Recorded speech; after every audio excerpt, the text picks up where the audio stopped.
Assalamualaikum warahmatullahi wabarakatuh. Sahabatku dimanapun berada, semoga selalu sehat walafiat dan dimudahkan rezekinya, amin. Sahabat-sahabatku, review hari ini yaitu tentang abu bakaran dari rumput, dan itu bisa menyuburkan untuk tanaman atau tanaman pepaya. Jadi misalkan kok kita itu istilahnya bikin abu bakaran dari rumput, itu bisa untuk tanam-tanaman, misalkan enggak pepaya, bisa saja sahabat-sahabatku.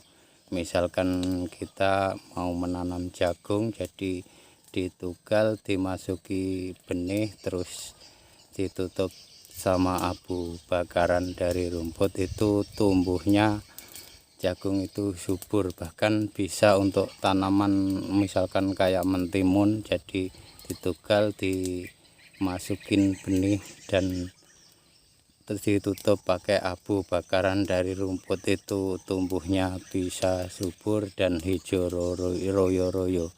Dan bisa saja untuk pepaya.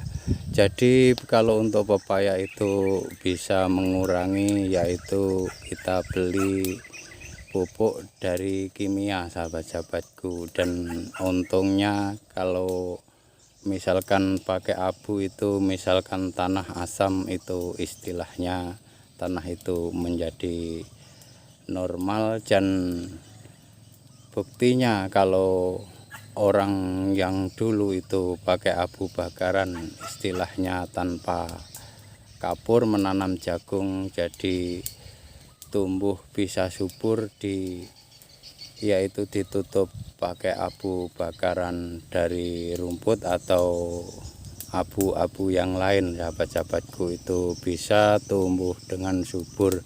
Jadi untuk tambahan pupuk kimia bisa dicampuri, yaitu abu bakaran ini. Jadi tanaman pepaya itu nantinya batang itu kuat, keras lah sahabat-sahabatku, dan untuk buahnya nantinya istilahnya keras, ndak gampang busuk. Jadi keuntungan kita untuk pepaya itu sangatlah bermanfaat kalau sesekali atau misalkan 2 bulan sekali pupuk yang kimia itu ditambahi abu bakaran. Tapi bagusnya kalau pakai abu bakaran dari rumput ini, bagusnya pupuk kocor lah sahabat-sahabatku. Jadi kalau untuk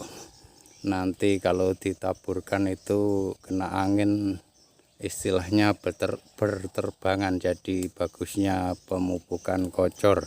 Untuk mengenai pupuk dari abu bakaran, istilahnya misalkan kita punyanya kok sedikit, itu bagus-bagus saja sahabat-sahabatku. Jadi bisa dicampurkan, yaitu pemupukan.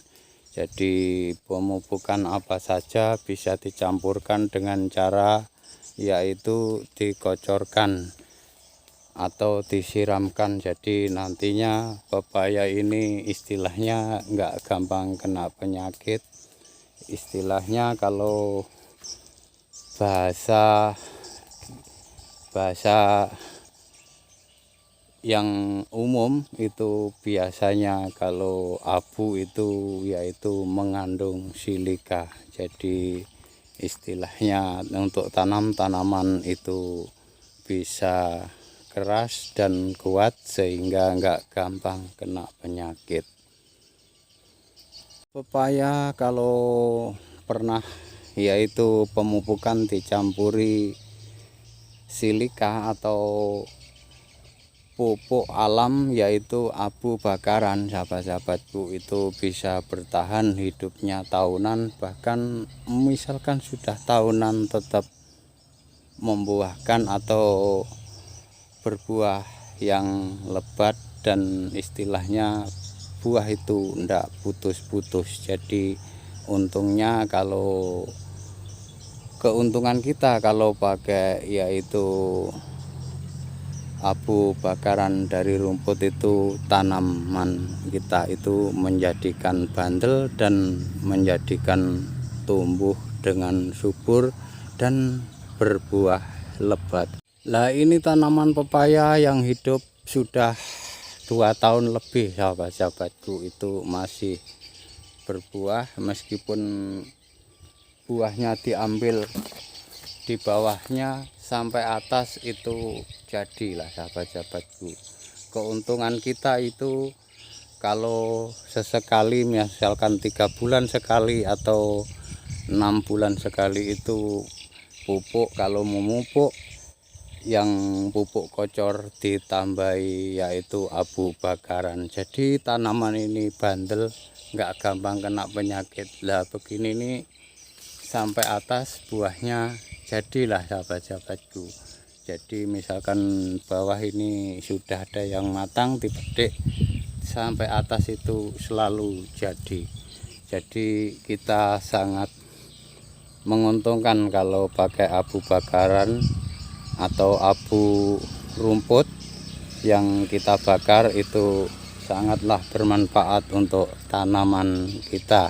Jadi enggak untuk pepaya tok, misalkan untuk tanaman yang lain itu sangatlah mantap. Cuma itu saja, sahabat-sahabatku, sharing hari ini, semoga bermanfaat. Jangan lupa like, komen, dan subscribe. Saya akhiri. Wassalamualaikum warahmatullahi wabarakatuh.